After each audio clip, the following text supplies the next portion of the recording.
Brief History of USA Gilded Age and the Progressive Era, 1877 to 1914. In July 1877, the B&O Railroad cut wages, sparking the Great Upheaval. The uncoordinated strike quickly became a massive nationwide labor conflict. President Hayes deployed federal troops to break the strike. Mass-produced Bessemer steel fueled rapid industrial expansion. Andrew Carnegie expanded steel production, amassing a colossal fortune. Rockefeller dominated the booming oil industry, refining millions of barrels. Industrialists formed powerful trusts, gaining immense economic and political influence. The Gilded Age's glittering wealth masked severe class inequalities. Millions of poor European immigrants crowded into unsanitary urban tenements.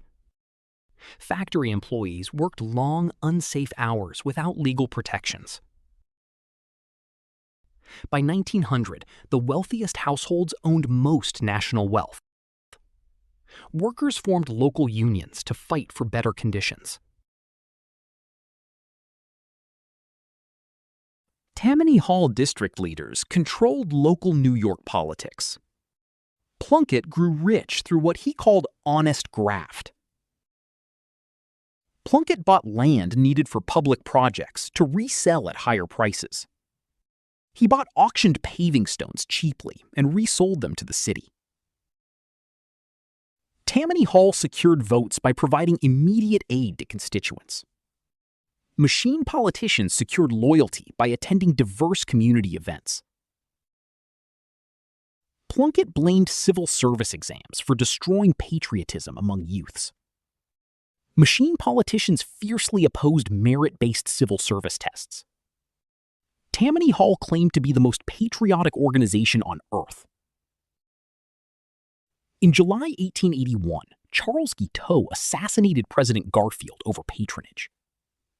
The assassination forced the nation to address spoils system corruption. Arthur signed the Pendleton Act, establishing merit-based hiring. The Knights of Labor organized skilled and unskilled workers alike. In 1886, Jay Gould's company fired a worker for union membership. Nearly 200,000 workers joined the Southwest strike. Gould hired Pinkerton detectives and state militias to break the strike. Violence and property damage turned public opinion against the strikers. The strike was crushed, weakening the Knights of Labor. Labor activists gathered in Chicago's Haymarket Square to protest police brutality. An unidentified person threw a bomb, killing several officers. Gunfire erupted, throwing the city of Chicago into panic. 8 anarchists were convicted of conspiracy, and 4 were executed. The tragedy associated the labor movement with foreign radicalism. Samuel Gompers founded the AFL, focusing on skilled craft unions. Carnegie Steel made millions, while workers faced harsh conditions.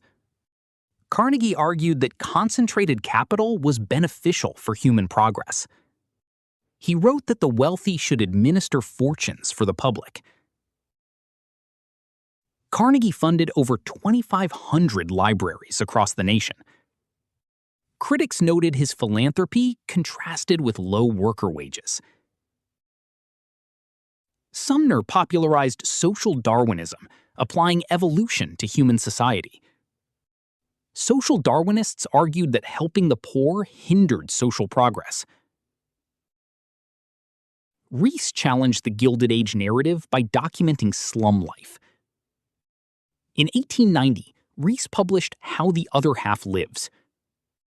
He exposed overcrowded, unsanitary tenements and high infant mortality. Rees's photos shocked the public into demanding moral aid. His work spurred demands for building codes and sanitation infrastructure.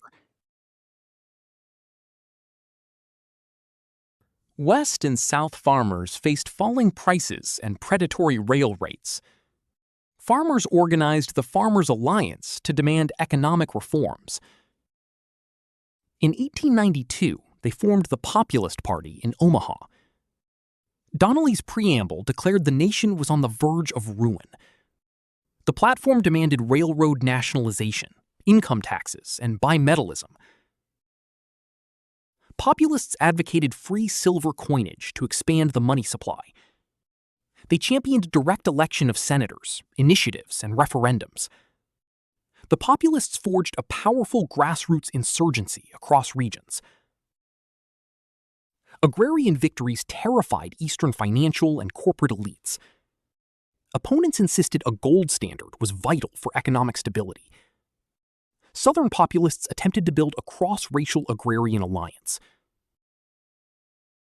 Despite fraud and suppression, populists became a powerful lobbying force. The Panic of 1893 initiated a severe four-year depression. Unemployment soared and banks collapsed across the nation. Gold reserves depleted as investors converted paper currency to gold. Pullman cut wages by 25% but kept rents high. Debs organized a boycott of all trains carrying Pullman cars. The Pullman strike paralyzed rail traffic across 27 states. Railroad owners attached mail cars to trains to force federal intervention. President Cleveland deployed federal troops to break the strike.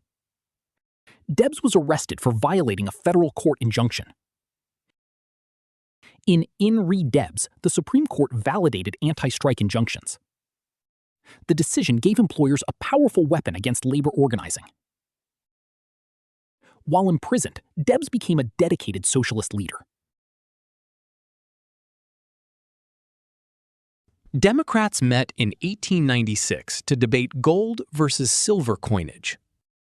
Bryan delivered a passionate speech defending free silver coinage.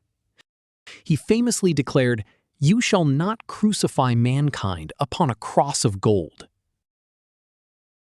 The speech catapulted Bryan to the Democratic presidential nomination. The Populists endorsed Bryan, fusing their campaign with the Democrats. McKinley waged a well-funded campaign supported by Eastern financiers. Corporate employers warned that Bryan's bimetallism would close factories. McKinley's victory initiated a long period of Republican dominance. The Gold Standard Act of 1900 legally crushed silver bimetallism. Bryan's defeat led to the collapse of the Populist Party. Many populist ideas remained central to national political reform. The Agrarian Rebellion laid foundations for the urban progressive era. Jane Addams looking out over Chicago's slums. In 1889, Jane Addams and Ellen Starr founded Hull House as a settlement center.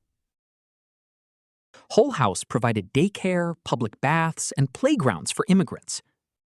It offered classes in English and civics to aid assimilation. Addams used Lincoln's legacy to teach core Democratic values. Kelly investigated child labor to build support for industrial regulation. Hull House lobbying led to Illinois laws limiting working hours. Settlement houses mobilized middle-class women into political activism. By 1910, over 400 settlement houses operated nationwide. Social gospel advocates believed in redeeming society by easing poverty. Addams championed cultural preservation alongside civic adaptation. Hull House legacy established crucial precedents for the welfare state.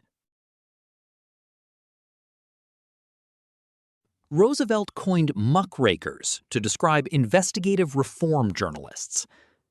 Muckrakers used mass magazines to expose corporate and political corruption. Steffens exposed the close ties between big business and city machines. Tarbell spent years documenting John D. Rockefeller's predatory tactics. Her McClure's series exposed Standard Oil's monopolistic rebates. Tarbell's work led to the Supreme Court's dissolution of Standard Oil. Baker exposed the harsh realities of Southern racial segregation. Sinclair investigated the exploitation of Chicago meatpackers. He observed unsanitary and dangerous conditions in the stockyards. The Jumble exposed how meat was processed with rot and chemicals.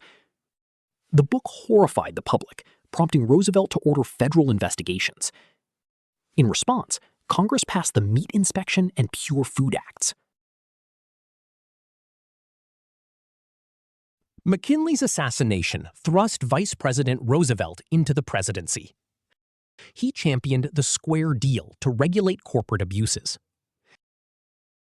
In May 1902, anthracite miners struck for hours and wages. Mine operators refused to negotiate with the United Mine Workers. The coal shortage threatened homes ahead of the winter season. In an unprecedented move, Roosevelt arbitrated the labor dispute. Miners won a 10% wage increase via federal arbitration. Despite progress, child labor remained a national tragedy. Wilson signed the Keating-Owen Act, prohibiting interstate child labor commerce. The era was the nadir of race relations, as Wilson segregated departments. The 19th Amendment in 1920 guaranteed women the vote. U.S. entry into World War I ended the Progressive Era.